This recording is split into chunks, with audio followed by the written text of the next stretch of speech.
નમસ્તે મિત્રો, હમણાં જ કોઈકે એક સરસ રીલ મોકલી. એમાં રાજ્યના પોલીસ વડા મિસ્ટર વિકાસ સહાય એ કોઈ એક જગ્યાએ પોલીસના મિત્રોને સંબોધન કરી રહ્યા છે. આ તમે જોઈ શકો છો.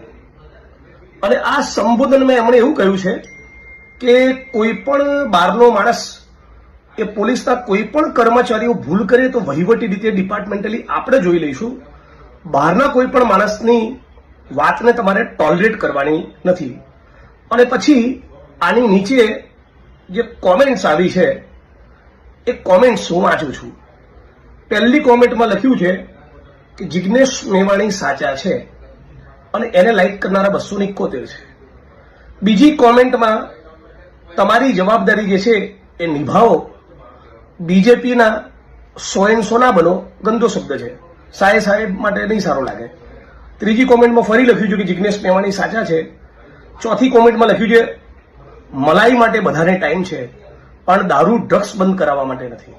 પાંચમી કોમેન્ટમાં લખ્યું છે કે દારૂબંધી ફક્ત કાયદામાં છે, હકીકતમાં તો દારૂ દરેક ગલીમાં મળે છે. પછીની કોમેન્ટમાં લખ્યું છે, છઠ્ઠી કોમેન્ટમાં, તો પછી સાહેબ દારૂ જુગાર ચાલુ હોય એ પોલીસ સ્ટેશનમાં શું ખબર નહીં હોય? આમાં શું જિગ્નેશ મેવાણીએ ખોટું કર્યું છે? નેક્સ્ટ કોમેન્ટમાં લખ્યું છે ડીજીપી સાહેબ આરએસએસની ભાષા બોલી રહ્યા છે. એના પછીની કોમેન્ટમાં લખ્યું છે ઈમાનદાર નેતાઓને મેવાણીના શબ્દોથી તકલીફ થાય એ સ્વાભાવિક છે. એના પછીની કોમેન્ટમાં લખ્યું છે તમારું નથી દેખાતું, એ ભાઈએ જે કીધું એ કરી બતાવો ને મારા વિશે. એના પછીની કોમેન્ટમાં લખ્યું છે સાહેબ હપ્તા બંધ કરાવો, બીજું કંઈ નહીં. તો એના પછીની કોમેન્ટમાં લખ્યું છે ભણેલા ગણેલા ભારતની ઉચ્ચ લેવલની પરીક્ષા આપ્યા પછી પણ 4 ચોપડી પાસ નેતા કહે તેમ કરવું પડે છે. એના પછીની કોમેન્ટમાં લખ્યું છે હાઈકોર્ટ સુપ્રીમ કોર્ટે તમારા ડિપાર્ટમેન્ટની બહારના છે તો શું તમને આદેશ નહીં આપી શકે? એના પછીની કોમેન્ટમાં લખ્યું છે હપ્તા બંધ કરાવવા, ક્રાઇમ બંધ કરાવવું, દારૂબંધી કરાવવી એ તમારી રિસ્પોન્સિબિલિટી નથી.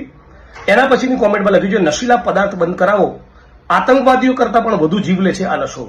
એના પછીની કોમેન્ટમાં લખ્યું છે ભૂલો ઉપર પડદા પાડવાનું બંધ કરો અને હપ્તા ખાવાનું બંધ કરીને નશાબંધી પર કડક અમલ કરો સાહેબ. એના પછીની કોમેન્ટમાં લખ્યું છે સાહેબ દારૂ બંધ કરાવીને જિગ્નેશભાઈનું મોઢું બંધ કરાવો ને આમ રાજકીય પ્રેરિત ભાષાથી દારૂ થોડો બંધ થશે. એના પછીની કોમેન્ટમાં લખ્યું છે ખુલ્લેઆમ દારૂ વેચાય છે એનું કંઈક કરો, તમારી પાસે નીડર જાબાદ સૈનિકો હોય તો. એના પછી કોમેન્ટમાં લખ્યું છે જિગ્નેશ મેવાણીની રજૂઆત કરવાની શૈલીમાં અમુક શબ્દોની પસંદગી ખોટી છે, બાકી રજૂઆત ખોટી નથી.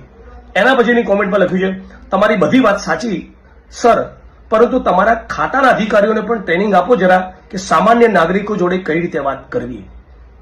માનનીય ડીજી શ્રી મિસ્ટર સાહેબ, તમારું સૂચન સારું છે. પોલીસ ફોર્સનું મનોબળ ટકી